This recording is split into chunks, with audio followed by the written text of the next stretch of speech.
Welcome to part 2 of When Bones Talk. Today's focus will be measuring femur and tibia lengths to determine approximate height in an unknown individual. Learning objectives include using scientific tools for measurement and gathering data, interpreting data for scientific research and a criminal investigation, discovering the role anthropologists play in solving crimes, and understanding basic techniques anthropologists use to determine height. Materials needed for our lab today: calculator, metric measuring tape, ruler, simulated femur or tibia bones, or a large class skeleton, formula chart, and an inches to centimeter conversion chart.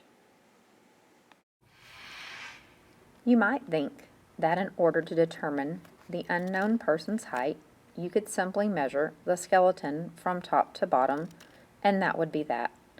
If a complete skeleton is present, that would work. But with only partial remains, this isn't possible. Also, the height is just one part of a person's stature. Was the person of slight or muscular build? That can make a crucial difference in identification. If one or more of the long bones are available, measurement of these can lead to an estimate of height. For example, one rule of thumb is that the height is equal to 5 times the length of the humerus or the upper arm bone.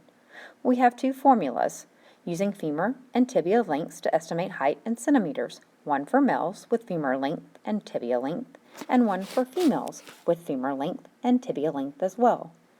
And once this is determined, the estimated length can be used to calculate the overall height of the individual. Now to apply your technique. Locate your long bones. First, we will locate our tibia on our example skeleton. Using our tape measure in metric, we will measure from tip to tip, pulling the tape taut, and record with precision to the nearest millimeter with significant figures. We will remeasure, again pulling the tape tight, double checking our measurement. If you do not have a full skeleton, you can use a set of small bones, the tibia. Following the same technique, we will go from the ankle insertion to the knee insertion, recording our measurement with significant figures, measuring with precision again,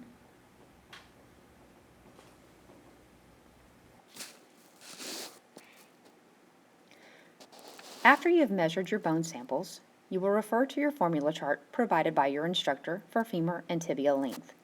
Today's video, we are working with a male skeleton. Part 1 of When Bones Talk discusses determining sex and skeletal remains. Now you try. The Missouri Home Builders Company was beginning construction of a new subdivision in the outskirts of the city of Baldwin. As workers were digging in the basement of a home, they discovered 2 bones that appeared to be human.